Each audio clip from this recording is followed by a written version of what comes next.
नाम अनंत कुमार है। 27 अक्टूबर 2005 को मैं आरसी में जबरदस्ती ज्वाइन करा दिया गया था। क्यों कहें कि घंटी बांध दिया गया था, कोई वहाँ टेलीग्राम में प्रोग्राम कर रहे थे, बोला था पीछे से घंटी बांध दिया। अगर मेरा बस चले तो उसका भी घंटी में बांध ही दूं, ताकि कम से कम स्टार मिनरल का पीढ़ लगाए और 7 पीढ़ी तक गरीबी उसके घर में न छुपाए। घंटी का प्रमाण है मैं आपके बीच में हूँ और आज इस बिजनेस का, इस जिला का पहला करोड़पति के रूप में आपके सामने खड़ा हूँ। झोपड़ी से महल में पहुंचा दिया आरसीएम, और ये गांव दिग्घी और गांधी आश्रम से दुबई और बैंकॉक तक पहुंचा दिया आरसीएम। एक कवाड़ी जैसा जिंदगी, पहनने के लिए कपड़ा नहीं, खाने के लिए भोजन नहीं, सोने के लिए छत नहीं, वहां से ही आरसीएम अमिताभ बच्चन तक पहुंचा दिया। तो ये बहुत बड़ा ये घंटी का कमाल है। जिसने घंटी बांधा आज इस दुनिया में नहीं है, लेकिन मैं सैल्यूट करता हूँ। और मेरा संस्कार के लिए मैं अपने माँ बाप, मेरे माता पिता जिन्होंने हमको जन्म दिया, शायद अगर उनका संस्कार नहीं होता तो अहंकार में उस दिन मैं आरसीएम ज्वाइन नहीं किया।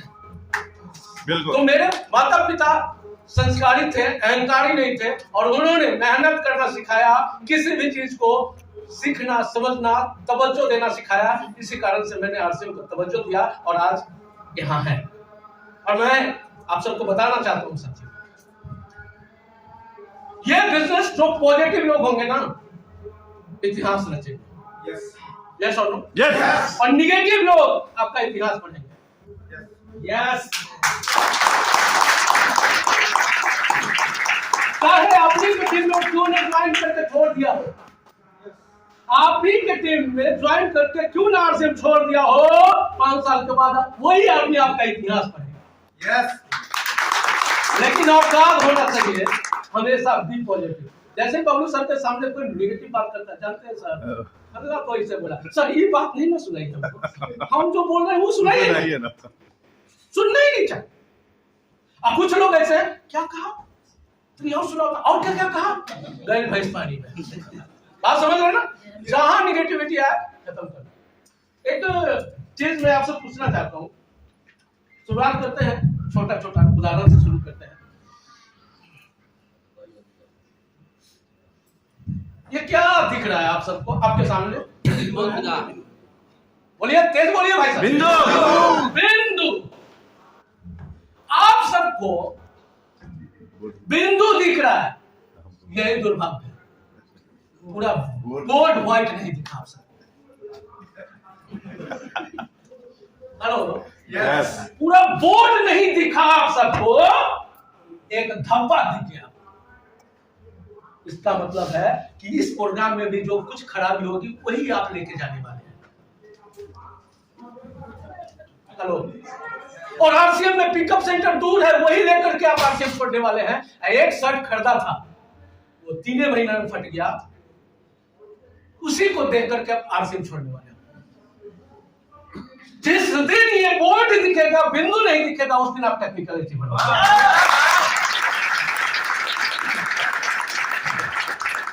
नजरिया को बदल दीजिए। हाँ यार भाई। yes. नजरिया बदलने के लिए तैयार है? yes. निगेटिविटी मेरा पार्ट नहीं है।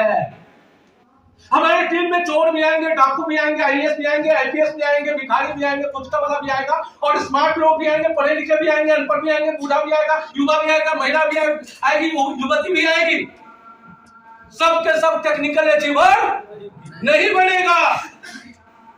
और हमको डायमंड जाना है तो 90% निगेटिव लोग हमारी टीम में आएगा। या तो निगेटिव को नजरअंदाज करना सीख जाइए, नहीं तो आरसीएम छोड़ दीजिए। अगर निगेटिविटी को साइड कर दिया, ये मान लिया कि 90% निगेटिव आएगा ही आएगा, हमको 10% का चुनाव करना है, अगर ऐसा सोच लिया तो आपको डायमंड जाने से दुनिया की कोई ताकत रोक ही नहीं सकती। हम लोग पॉजिटिव रहेंगे। अपना इनका सानिध्य मानेंगे। किसी ने पूछा, 2 दोस्त था, वो पतंग उड़ाने गया, तो एक दोस्त पतंग उड़ा रहा, दूसरा दोस्त बोल रहा था, जानते हो पतंग और आकाश में जा सकता है। वो कैसे? ये जो डोर है ना, जो लटाई से डोर लगा हुआ है, यही भारी करके रखा है। तो उसने पूछा क्या करना चाहिए? इसको डोर को तोड़ दो। बहुत ऊपर जाएगा। वैसा ही क्या, उसने डोरा को, धागा को तोड़ दिया। अब वो थोड़ा दूर तो ऊपर गया, लेकिन कुछ देर के बाद वो बहुत तेजी से नीचे आने लगा और जमीन पर आ गया। जो लोग अपलाइन, आपका धागा ऐसा, अगर वो कंट्रोल कर रहा है तो उड़ते रहेंगे आसमान में, कंटिन्यू उड़ोगे। जैसे कट गए अपने अपलाइन से, थोड़ा देर तो उड़ोगे यार, लेकिन जमीन पर आना निश्चित है। तो इतना जिम्मेवारी ले सकता है, उसका आप फॉलोअर नहीं बनेंगे तो आप किसका फॉलोअर बनना चाहते हैं?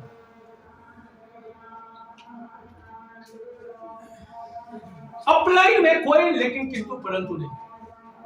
दूसरा, ईमानदारी और विश्वास।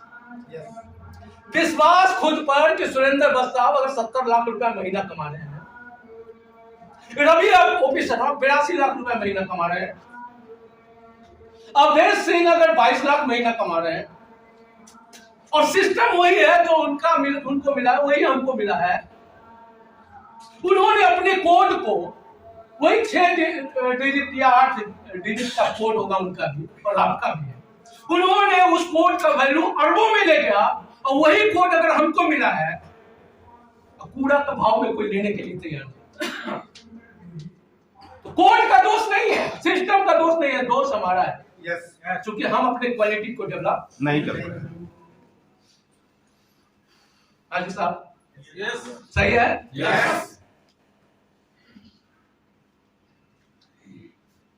अपने क्वालिटी को डेवलप करना और ईमानदारी से, विश्वास ये है कि जब वो गए हैं तो मैं भी जाऊंगा, उनका कोड का अरबों में कीमत है तो मेरा भी होगा। या किसके अंदर विश्वास होगा? जो इस हॉल में बैठा हुआ है। बाहर में जितने रिश्तेदार हैं वो आपका वैल्यू नहीं करता, इसलिए आप अपने कोड का वैल्यू नहीं करते। जिस दिन आप उसका चिंता छोड़ दीजिएगा, अपने कोड के वैल्यू को बढ़ाने के लिए दिन रात बेचैन हो जाएगा, उस दिन आपका कोड डायमंड लिखा हुआ रहेगा।